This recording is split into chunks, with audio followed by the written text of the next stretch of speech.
Hi friends, అందరూ ఎలా ఉన్నారు? నేను మీ గోపి సరిది. ఫ్రెండ్స్, ఈరోజు వీడియోలో ఈపీఎఫ్ఓ మళ్ళీ ఒక ముఖ్యమైన పథకంతో మీ ముందుకు వచ్చింది. ఉద్యోగులకు, కార్మికులకు సామాజిక భద్రతను అందించే ఎంప్లాయీస్ ఎన్రోల్మెంట్ స్కీమ్ 2025 అని చెప్పి ఈ స్కీమ్ను ఇంట్రడ్యూస్ చేశారు. ఈ స్కీమ్ అనేది 2017లో కూడా ఒకసారి తీసుకొచ్చారు. ఇప్పుడు మళ్ళీ ఈ పథకాన్ని తీసుకొచ్చారు.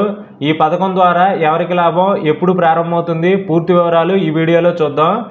అయితే ఫ్రెండ్స్, ఈ వీడియో మీకు యూజ్ అవుతుంది అనుకున్నట్లయితే లైక్ చేయండి, అలాగే మీ ఫ్రెండ్స్ అండ్ ఫ్యామిలీ మెంబర్స్కి షేర్ చేయండి, అలాగే నా ఛానల్ సబ్స్క్రైబ్ చేసుకోండి, పక్కన ఉన్న బెల్ ఐకాన్ని యాక్టివేట్ చేసుకోండి. ఇలాంటి మరికొన్ని మంచి వీడియోస్ అనేవి మీకు ఎప్పటికప్పుడు నోటిఫికేషన్ ద్వారా వస్తూ ఉంటాయి.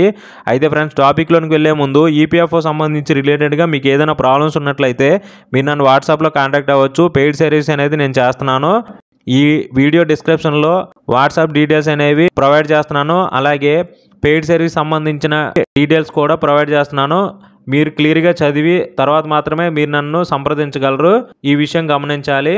మీకు సంబంధించిన ఏదైనా ప్రాబ్లం ఉన్నట్లయితే వాట్సాప్లో మీరు టైప్ చేసి నాకు మెసేజ్ చేయండి. నేను మీకు ఎవ్రీడే ఈవినింగ్ 7:30 to 11 o'clock మధ్యలో కాంటాక్ట్ అవుతాను. భారత ప్రభుత్వం కార్మిక ఉపాధి మంత్రిత్వ శాఖ ఆధ్వర్యంలో ఉద్యోగుల భవిష్య నిధి సంస్థ ఈపీఎఫ్ఓ ఎంప్లాయీస్ ఎన్రోల్మెంట్ స్కీమ్ 2025 అనే కొత్త పథకాన్ని ప్రారంభించింది. ఈ పథకం ప్రధాన ఉద్దేశం ఏంటంటే, ఇప్పటివరకు ఈపీఎఫ్ఓ పరిధిలోనికి రాని కార్మికులను, అంటే ఎలిజిబిలిటీ ఉండి కూడా ఎవరికైతే పీఎఫ్ అమౌంట్ అనేది డిపాజిట్ కావట్లేదో, ఎవరికైతే పీఎఫ్ అకౌంట్ అనేది లేదో వాళ్ళందరికీ కూడా ఈ పథకం ద్వారా ఈపీఎఫ్ఓలోనికి చేర్చుకుంటారు. సంఘటిత సామాజిక భద్రతా వ్యవస్థలోనికి తీసుకురావడమే ఈ పథకం యొక్క ప్రధాన ఉద్దేశం.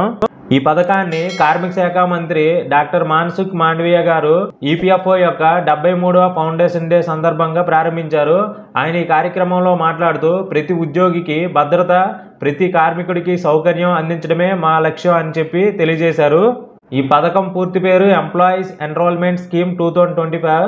ఎప్పటి నుంచి ఎప్పటి వరకు ఉంటుందంటే, నవంబర్ 1, 2025 నుంచి ఏప్రిల్ 30, 2026 వరకు 6 నెలలు ఈ పథకం అనేది అమల్లో ఉంటుంది. ఈ 6 నెలల లోపల ఎవరైతే ఏదైతే సంస్థ ఉంటుందో ఆ సంస్థలో ఎలిజిబిలిటీ ఉండి ఆ కార్మికులకు పీఎఫ్ అకౌంట్లు లేనట్లయితే వాళ్ళందరినీ కూడా పీఎఫ్ అకౌంట్లు అనేవి ప్రొవైడ్ చేసి వాళ్ళందరికీ పీఎఫ్ అకౌంట్ అనేది ప్రొవైడ్ చేస్తారు.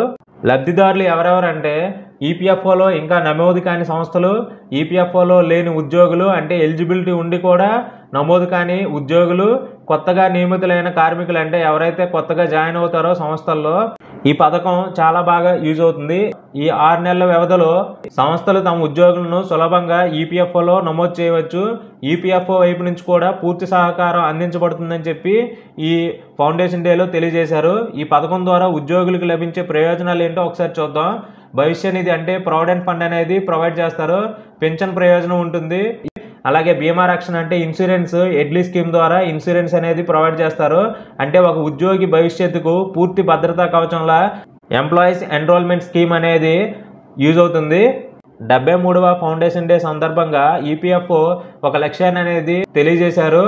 సంకల్పం నుండి సిద్ధి వరకు అనే స్లోగాన్ని ఫౌండేషన్ డేలో తెలియజేశారు. టెక్నాలజీ ఆధారిత పారదర్శకమైన సామాజిక భద్రతా వ్యవస్థను నిర్మించడం ఈపీఎఫ్ఓ యొక్క ప్రధాన లక్ష్యంగా తెలియజేశారు. ఈ పథకం ద్వారా మరికొంతమంది కార్మికులు దేశ ఆర్థిక అభివృద్ధిలో భాగస్వాములు అవుతారని చెప్పి ఆకాంక్షించారు.